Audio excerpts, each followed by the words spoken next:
Mental asylums during the Victorian era are definitely not your modern day rehab center. These places were like the catch-all bucket for anyone society didn't quite know how to handle, not just for those grappling with mental illness, but also for people who just didn't fit the very tight Victorian mold. Got a rebellious streak, or just too loud for your neighbor's liking? You might just find yourself locked up in one of these gloomy asylums. And let me tell you, the conditions were nothing short of nightmarish. We're talking about overcrowding, minimal if any real mental health treatment, and methods of confinement that could make even the sanest person question their sanity. It was less about healing and more about hiding away the problematic ones out of society's sight. Imagine being treated more like a prisoner in a dungeon than a patient in a hospital. That was the harsh reality of Victorian mental asylums. Next up on our list today, we have peine forte et dure.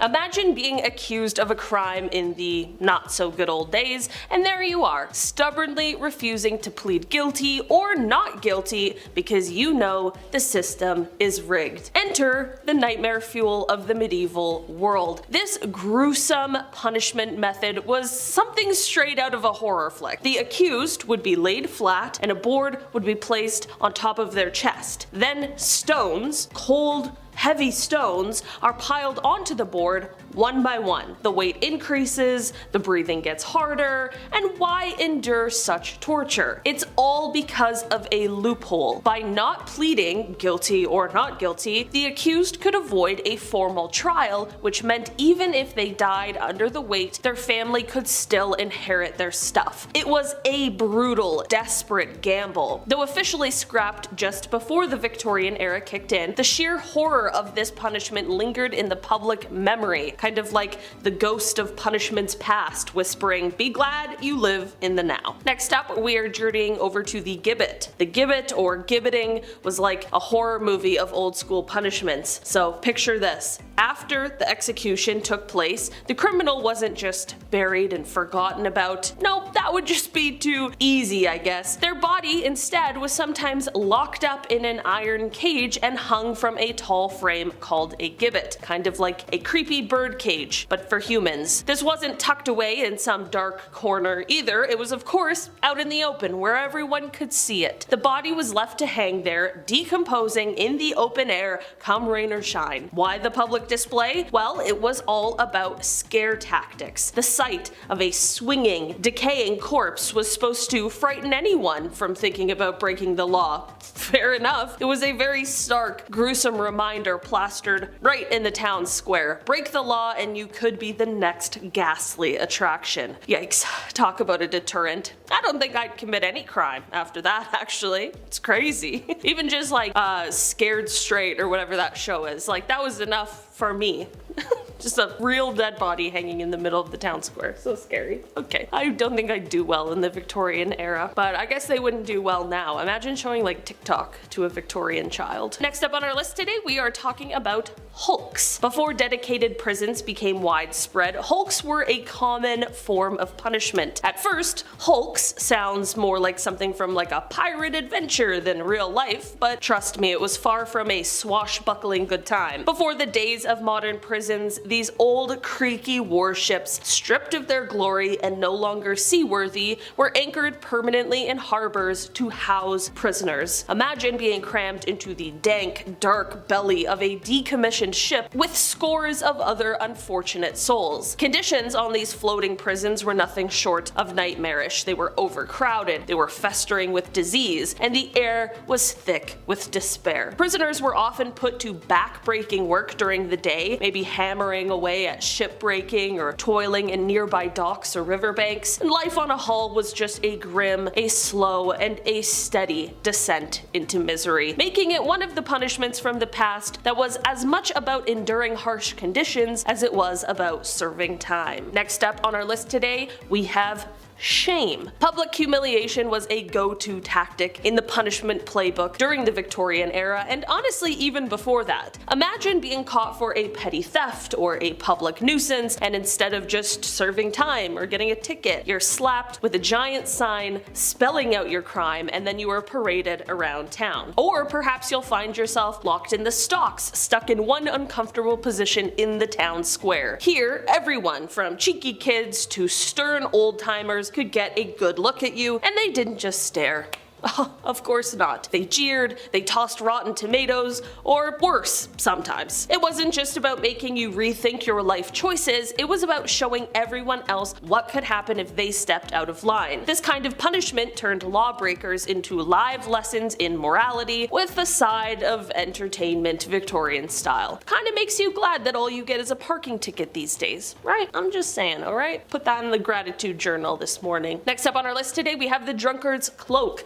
Speaking of shame, this was one method that definitely worked to embarrass anyone out of committing this crime, and it also showed that maybe the Victorians had a bit of a sense of humor, although a very morbid one. So imagine you're in a bustling town square and there's someone looking quite ridiculous and moving awkwardly among the crowd. This poor soul is decked out in the infamous drunkard's cloak, which is basically a barrel turned into a heavy, uncomfortable garment. Think of it as the original cone of shame, but for humans. This barrel, often with holes for the arms and head, turned public drunks into walking spectacles. Walking around in this bulky, clunky barrel made any movement a challenge and attracted all kinds of stares, snickers, and maybe even a few rotten tomatoes from onlookers. This cloak wasn't just a punishment, it was a public statement. I partied too hard, and look where it got me. Designed to shame the wearer and entertain the public, the drunkard's cloak was a bizarre blend of punishment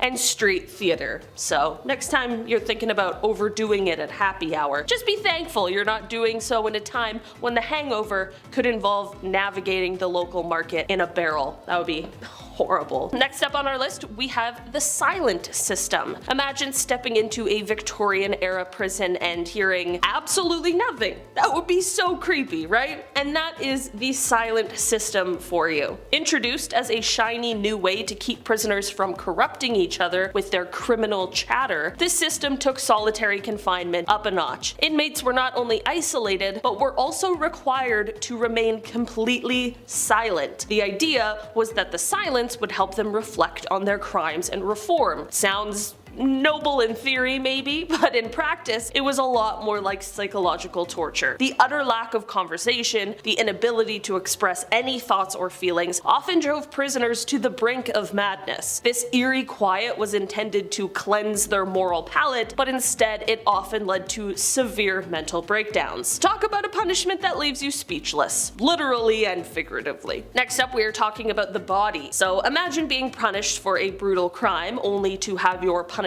last into and after your death. It sounds kind of extreme, right? Well, back in the Victorian era, for some particularly nasty crimes, the punishment didn't just stop with their last breath. Nope, back in the day, the justice system had a bit of a flair for the dramatic and the downright macabre. So after the execution, they might prop up the criminal's body for all to see, turning it into a public spectacle. Talked about this a little bit, thinking of it as a chilling warning sign like behave or this could be you. But wait, it gets even more gruesome. Sometimes they'd even dissect the body. Yeah, I don't know why. They'd slice it open, pull it apart, often in front of an audience. This wasn't just for science, it was showbiz, Victorian style. It was like their way of saying the law had not only the power to take your life, but also to command your body after death. A reminder that the justice system held all the cards, making sure the memory of your deeds lived on as a lesson for everyone else. Number 5. Solitary confinement.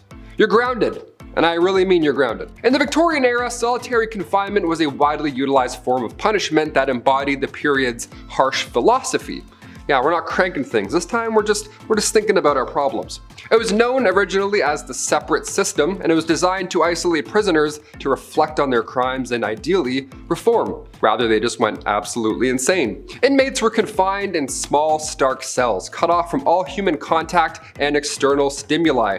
No sunlight, no hope, nothing. The silence and isolation were intended to prevent the corruption associated with the prisoner interaction, and of course encourage penitence, right? You want to behave, of course. However, this extreme isolation often led to severe psychological effects, if anything, including mental breakdowns. I'd have a breakdown on day 2, are you kidding me? I thought getting grounded as a kid was bad, but at least then I could see the sun, so not half bad considering what it used to be. Number 4, branding. Now we're cooking. Branding was a brutal form of punishment often reserved for criminals convicted of the gravest offenses. I mean, obviously, you're getting your ass. I would assume it's pretty bad. This punitive practice involved searing the skin of the convicted individual with a hot iron, typically marking them with a letter symbolizing their crime. So for instance, T for thief or M for murder. Performed publicly or within prison walls, branding was not only excruciatingly painful, but also served as a lifelong stigma because, well, that's not going anywhere. That's going to be there for life. It would permanently mark individuals as criminals and ostracize them from society. By the mid-19th century, this barbaric practice was thankfully phased out. Imagine if Victorians could see the movie Jackass 2. I wonder what they'd think of Bam Margera getting paid to be branded. Oh, how the times have changed, my God. Number 3, public whipping. Public whipping was sadly a common measure in the Victorian era. It was a harsh and humiliating form of punishment. It was administered with a whip or, if you were really bad, a cat o' nine tails, which was a multi-tailed whip that inflicted severe pain. This punishment was often carried out in public squares to serve as a deterrent to others.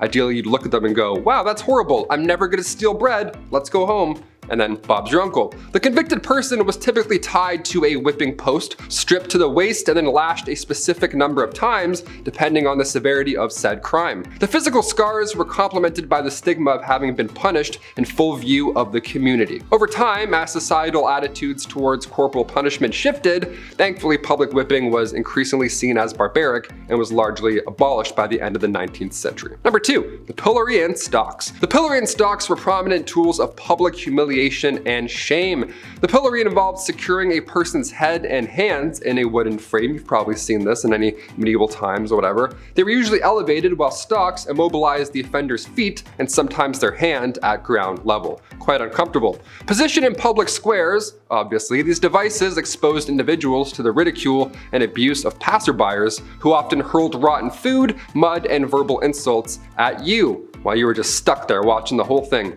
POV. Utilized for crimes such as petty theft, slander, and disorderly conduct, these punishments aimed not to only deter the offender, but also serve as a stark warning to the community, as they're hucking mud pies at you, I guess. This one would suck. Everyone waits until your hands are locked up, and now they want to tell you how they feel. What a horrible time. I'd keep track of who's doing it and be like, okay, I'm coming back for you, sir. Number 1, hanging. During the Victorian era, hanging was the ultimate form of capital punishment, reserved for the most serious offenses such as treason and burglary, or of course, just killing another person. That'll probably do it. The execution was a public spectacle intended to deter criminal behavior within the community. Now, typically conducted at public gallows, the condemned person was dropped from a platform to ideally break the neck swiftly, though sometimes death by strangulation occurred, prolonging the suffering. That would be the worst. My long neck, I'd be screwed. That'd be 2 breaks right there. Famous individuals who met their end by hanging include Catherine Wilson, who was suspected of multiple poisonings and then later hanged in 1862, and William Palmer, the notorious Rugeley poisoner, was hanged in 1856. And everyone watched and just ate their lunch like it was UFC. They're like, oh, this is fun to watch, bring the kids, sure, why not? Over time, public executions were moved behind prison walls to quell the spectacle and growing distaste among the populace. I think if I had to pick any of these, I would do the pillory and stocks. Again, I would keep track of every neighbor who was talking shit.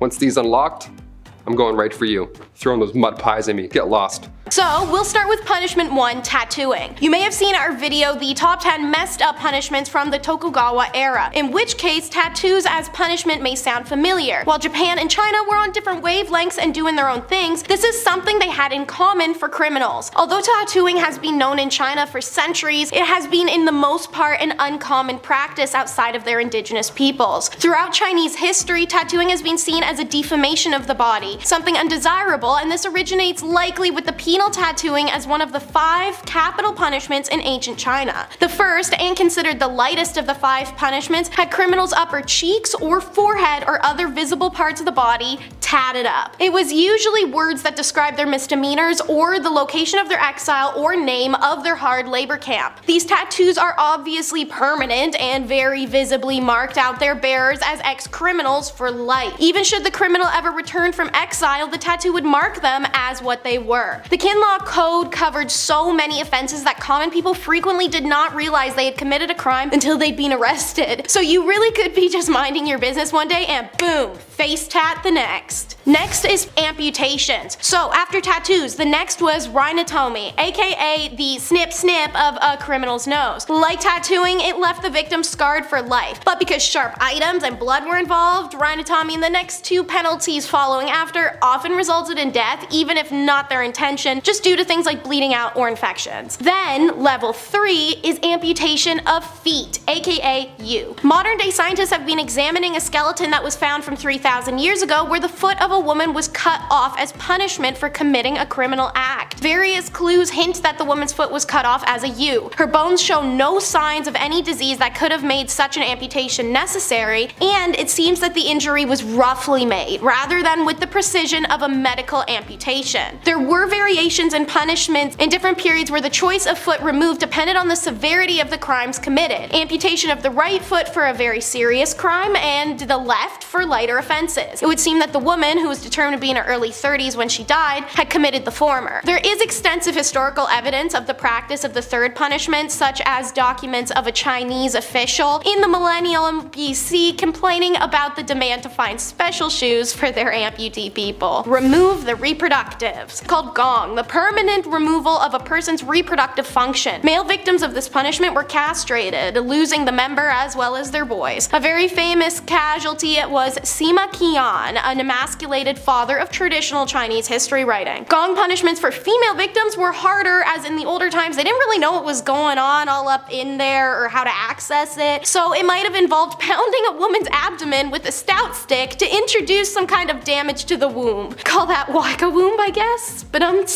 no? No, alright. Then the final in the code, the last of the 5 punishments, was death, obviously. However, there were different variations of death, from simple strangulation or decapitation to boiling or grilling a person alive and making literal mincemeat out of a person's flesh and then salting it. They got gorgeous with it, guys. The cruelty was deliberate and designed to cause maximum pain to the victims and their families, as well as to shock and deter others from committing similar crimes. A criminal might be sentenced to death by strangulation if less punitive, or decapitation if more punitive. Strangulation was actually prescribed sentence for lesser crimes, lodging an accusation against one's parents or grandparents, scheming to kidnap a person and sell them, opening a coffin while desecrating a tomb. Decapitation was a method of execution prescribed for more serious crimes such as treason or sedition. Despite a great discomfort involved, most of the Chinese people actually preferred strangulation to decapitation in the ancient times, and this is the result of the traditional belief that the body is a gift from the parents and that it is therefore disrespectful to one's ancestors to die without returning one's body to the grave intact. Executions were usually carried out at 11:30 a.m. on the day of the execution. The convict would be carted from the jail cell to the execution grounds. The cart stopped at a wine shop named the Broken Bowl on the east side of the Zuanwu Gate, where the convict would be offered a bowl of rice wine. The bowl would be smashed after it was drunk, oppa, and then the heads chopped off and promptly sent to the emperor. Now finished with the 5 official punishments, let's check out some other horrors, like the kangu, a type of large wooden collar placed around the necks of offenders, which could weigh differently depending on the severity of their crimes. Speaking of which, the Chinese Empire really said, and we have the receipts for it too, guys, as the criminals' past crimes would be attached to the wooden collar, most of the time for the public to see, grocery list style. The kangu also restricted a person's movements, so it was common for people wearing kangus to starve to death as they were unable to feed themselves and sometimes not even move from one place. If people were generous enough to offer food to the roadside kangu wearers, they could also see the list of their crimes and determine based off of that if they deserved their generosity at all. After all, it was a device used for public humiliation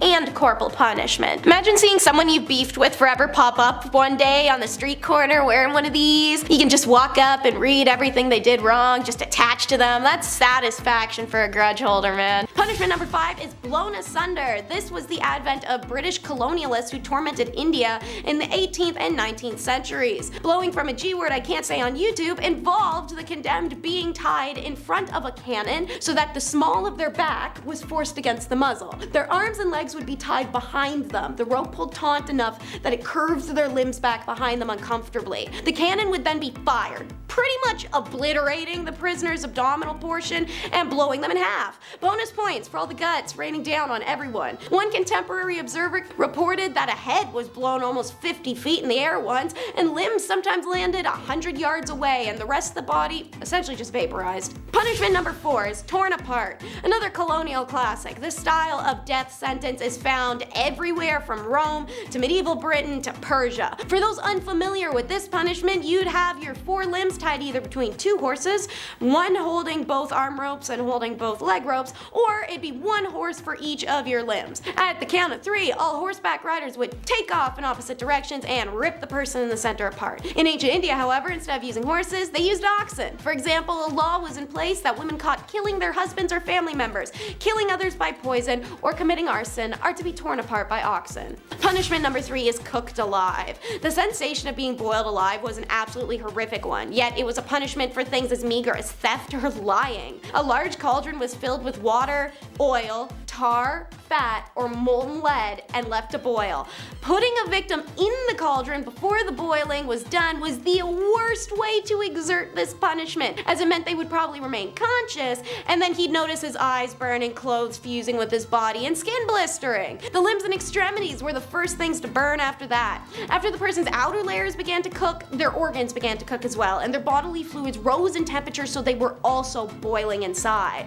All who went through this medieval death could only pray for a fast and merciful one, but boiling to death was unfortunately a very slow process. A quick death would only come, as said, if the liquid was already boiling when the victim is dunked in. If it wasn't and they wanted to speed up their own deaths, the victim could always duck their head underneath the liquid and just boil their own brain that way. But otherwise, it was long and horrific until the very end. While this should have been reserved for only the worst offenders, it soon became a go-to death sentence for foragers of all people. In India, it was said in the Garuda Puranam that the people who didn't offer food to orphans and contaminated food are boiled in oil after their death. In 1606, Guru Arjan of the Sikhs was boiled alive as a form of torment and subsequently died on the orders of the Mughal Emperor Jahangir. Punishment number 2 is exposure. While this was less common in ancient India, it was part of other punishments such as pillory, whipping posts, or stocks, or it was used as a method of gaining confession. Victims could be exposed to the elements by restraining them somewhere outside, whether on the ground, which was more susceptible to bugs, pests, animals, and grime,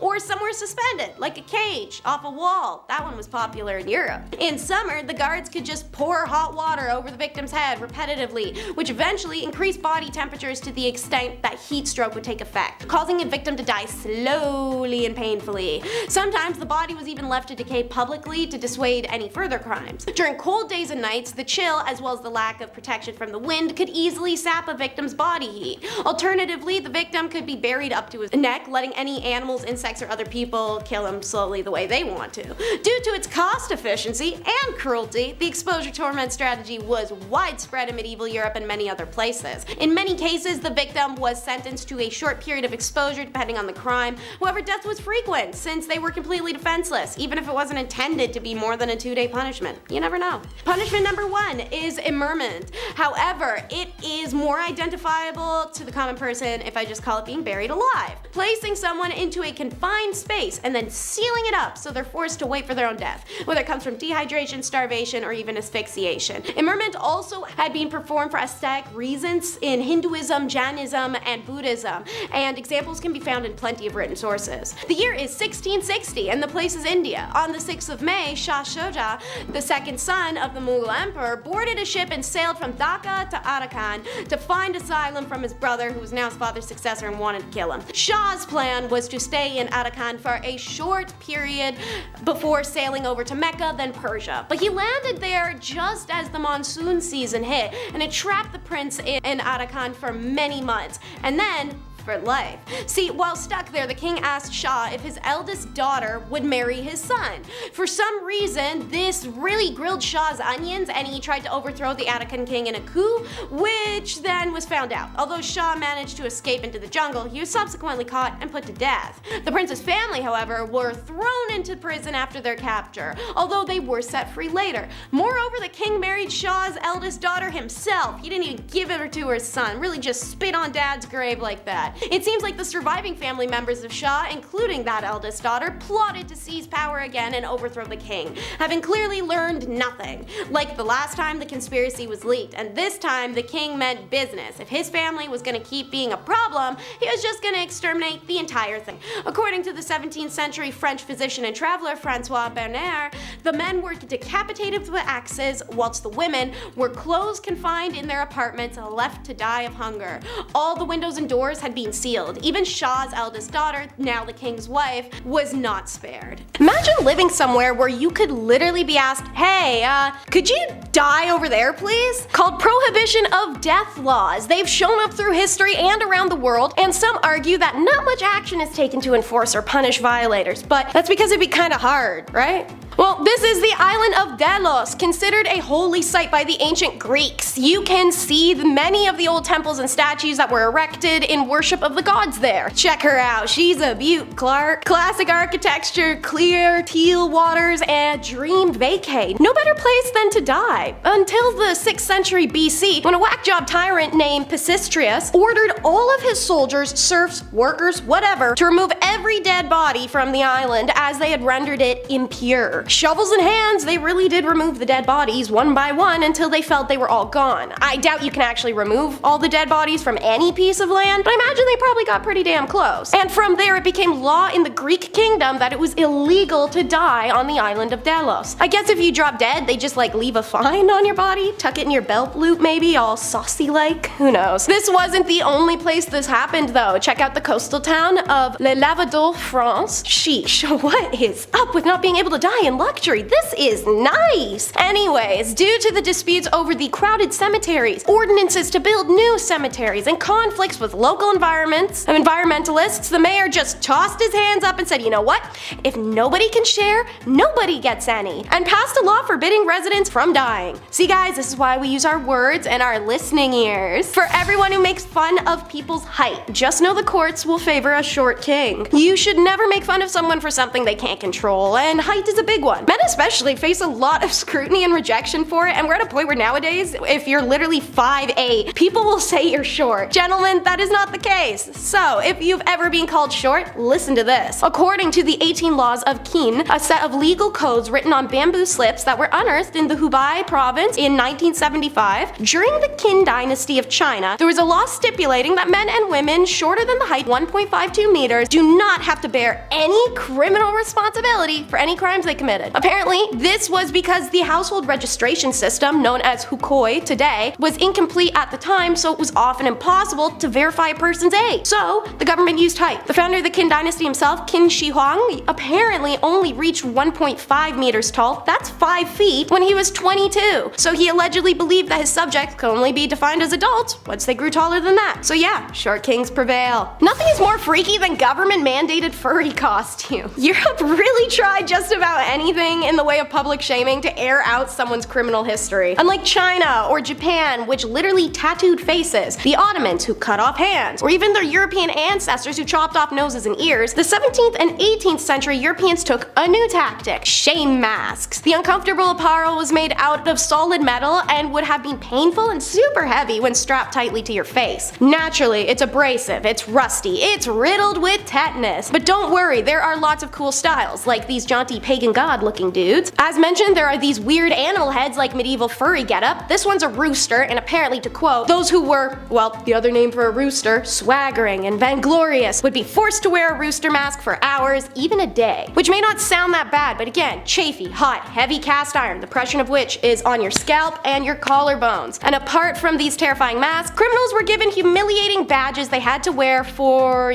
rest of their life. Next up, we got the M&M's trial by ordeals, and by M&M, I mean medieval and Mesopotamia, not the M&M candy franchise out here trialing people by fire. And while I may be joking around, these trials were no joke. If you stole a bunch of crap and you were caught, they just hang you, no questions asked. But when ordeals are deemed appropriate for the crime committed, well, they weren't effing around. You were about to go through the holy test ringer, and your punishment if failed was excommunication from the church, because God clearly didn't believe in your good name. Kinda like a Mean Girls Regina George burn book. But that was just the beginning. There were 3 types of ordeals for medieval Europe. Being tossed in cold water, and if you think you're innocent, float you're guilty, makes sense. Hot water ordeal requires you to pick a stone from boiling water and heal from those burns in 3 days if you want to be innocent. And finally, hot iron, because being able to carry a pound of boiling iron meant you were righteous. Did literally anyone pass that? Meanwhile, trial and ordeal in Mesopotamia allowed the gods to decide criminal accusations, in which case I hope they all learned how to float or swim young, because God came in the form of a rapid river. The law goes as follows: if anyone bring an accusation against a man, the accused go to the river and leaps in the river. If he sinks in the river, his accused shall take possession of his house. But if the river proves that the accused is not guilty and he escapes unhurt, then he who has brought the accusation shall be put to death, and the guy who jumped in the river gets to take the house of the accuser, whatever. So what I'm hearing is, welcome everyone to Mesopotamia's favorite game show, Drown or Win a House, where contestants go before the court, their gods, and one rapid river to face off the ultimate test. Are they innocent or guilty? And now for a punishment I don't even want to know how they discovered: tickly lickly torture. Some names are misleading and others are quite on the nose. This is a beautiful middle ground of both. So the victims are laid out in front of a goat, their feet are covered in salt water. Goats love them salt and they love sodium, so they lick and lick and lick at the sole of his foot. And fun fact for you guys who aren't out here feeling goat tongues up often or haven't eaten manish water, they're pretty much like giant cat tongues. So rough that once the skin is pruny from a couple batches of the salt water and goat spit, the abrasive tongue will literally rip layers of skin off the foot. There's been cases of this method going so far that goat licked to expose the bones. The punishment was only ever rumored to be used in medieval France, and it's only ever described in a 1502 Italian document.